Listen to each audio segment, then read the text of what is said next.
Okay, hi everyone. I'm making this little video. Hopefully it'll be helpful.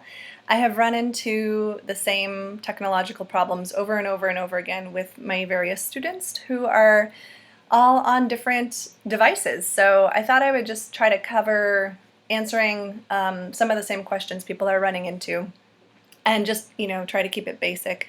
I'm using a Mac laptop, so know that on your device it might be slightly different, but this is generally how it works. I'm going to send you a Zoom link. When you click the link, it will pop up something that looks like this. The link needs to be opened with an application. If you've already downloaded the Zoom application by going to zoom.us or to your app store, then all you need to do is tell it to open it with that link.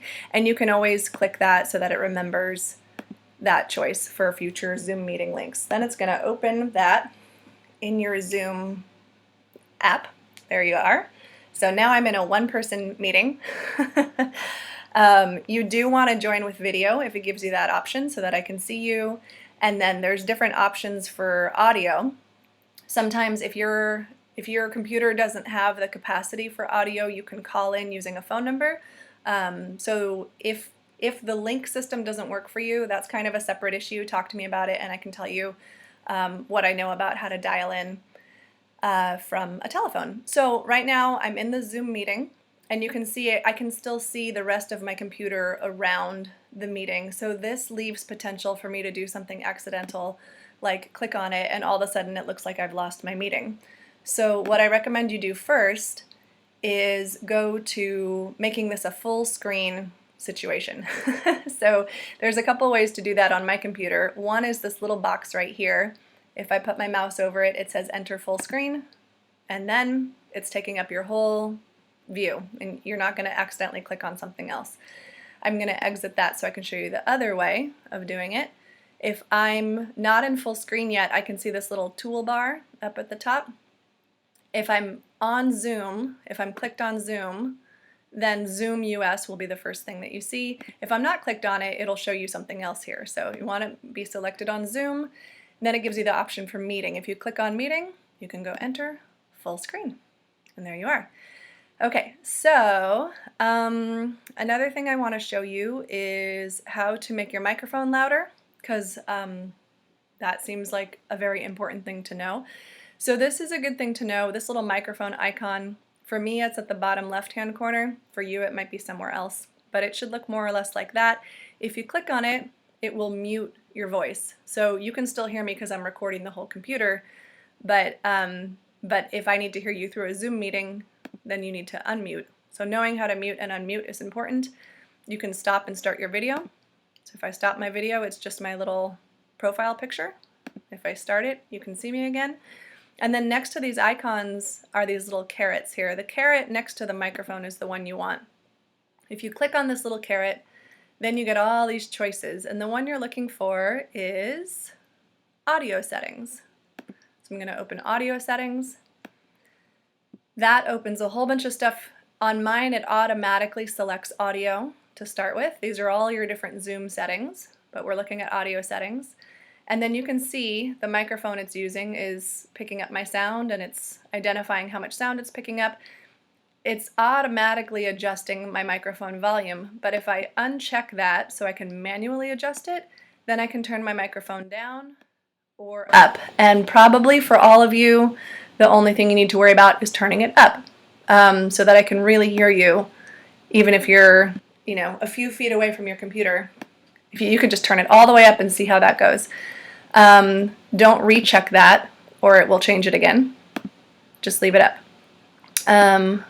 And then, let's see. I don't think you have to worry about the rest of these. So just select it where you want it to go, turn it all the way up, and then close this thing with the little red X box. Good.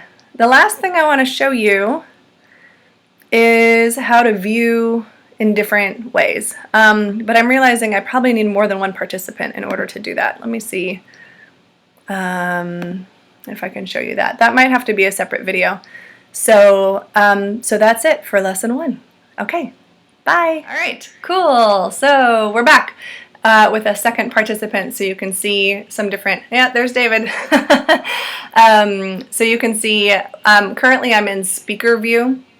So the other person is really big and I'm small.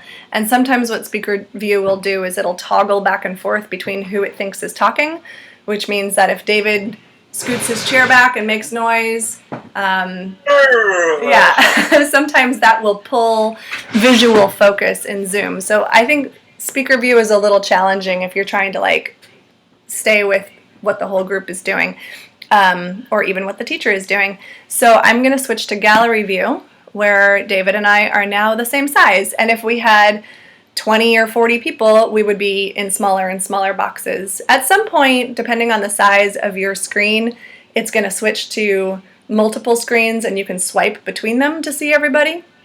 But basically, for the kind of class size that we're talking about, you can probably see everybody on one screen in small boxes if you are using gallery view. So gallery view or speaker view for me lives in the upper right hand corner. It might be somewhere else on your device, but it'll look like that. And you just click back and forth to be on whichever one you want. The other cool thing you can do if you are in a class with multiple people, like I took a yoga class the other day and there was lots of little boxes, but I wanted to see the teacher really big so I could see what she was doing while also still seeing boxes of other people. So what I did was I went to the teacher's screen. We'll pretend that David's the teacher right now.